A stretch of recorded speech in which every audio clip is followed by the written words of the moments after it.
Vidarbha न्यूजची big breaking. दुसरी महिला कर्मचारी सुसाईड करण्याच्या मार्गावर।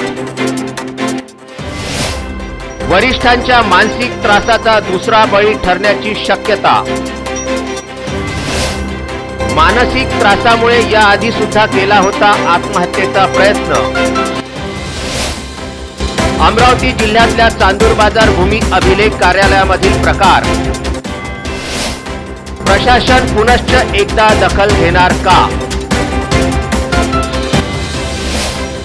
वरिष्ठ अधिकाऱ्यांच्या त्रासामुळे कंटाळून एका महिला अधिकाऱ्याने हरिसाल येथे आत्महत्या केल्याची घटना घडून 12 तास देखील उलटले नाही, तोच दुसरी एक महिला कर्मचारी आता सुसाईड करण्याच्या मार्गावर आहे। तर याआधी त्यांनी वरिष्ठांच्या त्रासाला कंटाळून आत्महत्या करण्याचा प्रयत्न देखील केला होता। काय आहे हे नवीन प्रकरण पाहूया सविस्तर।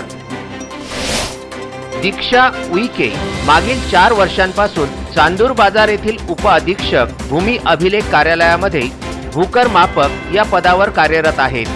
कोरोना काळामधील मे 2020 चे वेतन त्यांना मिळालेले नाही।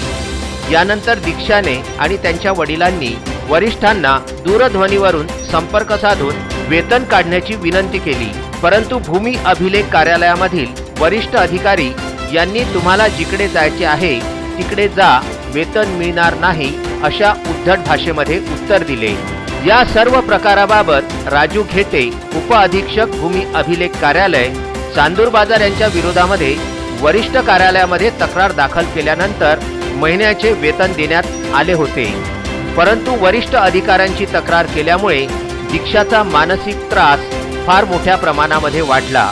पगार पत्रक न देणे, विनाकारण कारणे दाखवा नोटीस बजावणे असे अनेक वेगवेगळ्या प्रकारचे त्रास त्यांना देण्यास सुरुवात झाली। कार्यालयातील कर्मचारी नीलम पळसपगार आणि इंदिरा रामटेके या मोठ्या प्रमाणामध्ये दीक्षाला त्रास देऊ लागले। वरिष्ठांच्या होणाऱ्या या मानसिक त्रासाला कंटाळून दीक्षा उईके यांनी 5 मार्च रोजी आत्महत्या करण्याचा प्रयत्न देखील केला होता, परंतु चांदूर बाजार येथील पोलीस अधिकाऱ्यांनी यापुढे कोणताही त्रास होणार नाही अशी खात्री दिली होती। तरी सुद्धा राजू घेटे उप अधीक्षक भूमी अभिलेख चांदूर बाजार यांच्याकडून होणारा मानसिक त्रास त्यांना आजही वाढतच आहे। त्यामुळे संबंधित अधिकाऱ्यांवर निलंबनाची कार्यवाही करावी आणि दीक्षा यांना होणाऱ्या मानसिक त्रासापासून त्यांची सुटका करावी अशी मागणी दीक्षाने केलेली आहे। माझं नाव दीक्षा उईके आहे। मी भूमी अभिलेख कार्यालयात भूकरमापक या पदावर आहे। मला माझे अधीक्षक उप अधीक्षक घेटे साहेब हे मला वारंवार मानसिक त्रास देत आहे। लॉकडाऊनच्या पिरियडमध्ये माझा पगार काढला नाही, त्याच्यावरून मी बोलली त्यांच्याशी पगार काढा, पण त्यांनी माझा पगार काढला नाही। माझे वडील सुद्धा बोलले, त्यांनी तरी तुम्हाला जिकडे जायचं तिकडे जा, पगार निघणार नाही असं म्हटलं। आणि त्याच्यानंतर मग मला त्यांच्याविरुद्ध मी तक्रार केली। नाईलाजाने मला करावी लागली ती तक्रार केल्यानंतर त्यांचा मला मानसिक त्रास वाढला आणि इतक्या थराला वाढला की मला सुसाईड अटेम्प्ट सुद्धा करावं लागले। आणि त्या त्रासातून मला असं वाटतं की सुटका व्हायला पाहिजे आणि प्रत्येक मुलीला हा म्हणजे यापुढे कोणत्याच मुलीला असा त्रास नाही झाला पाहिजे, एकच विनंती आहे। आणि मला सुद्धा त्रास नाही झाला पाहिजे, एकच विनंती काढली की ठीक आहे तुम्हाला याच्यापुढे कुठल्याही प्रकारचा त्रास होणार नाही।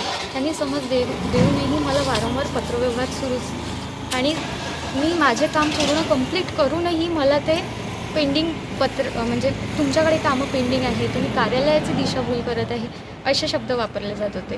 मी कार्यालयाची कधीच दिशाभूल केली नाही, मी माझं काम वेळेत पूर्ण केलेलं आहे आणि कार्यालयाला वेळेवर माझा अहवाल सादर केलेला आहे। या सर्व प्रकाराबाबत बिरसा क्रांती दलाच्या वतीने शनिवारी निवासी जिल्हाधिकारी डॉक्टर नितीन व्यवहारे यांना निवेदन देण्यात आलं। संबंधित अधिकाऱ्यांवर निलंबनाची कार्यवाही न झाल्यास तीव्र आंदोलन करण्याचा इशारा यावेळी देण्यात आला।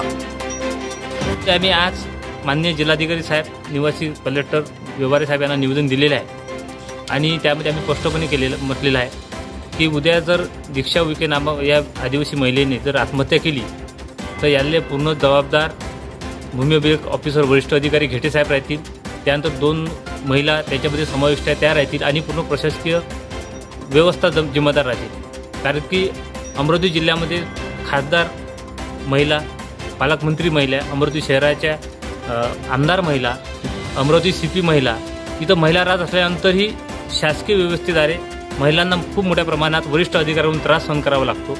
हा कुठेतरी बंद झाला पाहिजे, नाहीतर येणाऱ्या लवकरात लवकर तर याच्यावर पूर्णपणे कारवाई झाली नाही आणि त्या घेटे आणि 2 कर्मचारी यांच्याविरुद्ध निलंबनाची कारवाई झाली नाही आणि गुन्हे दाखल झाले नाही, तर येणाऱ्या काळामध्ये आम्ही मोठं आंदोलन करण्याची आमची तयारी आहे.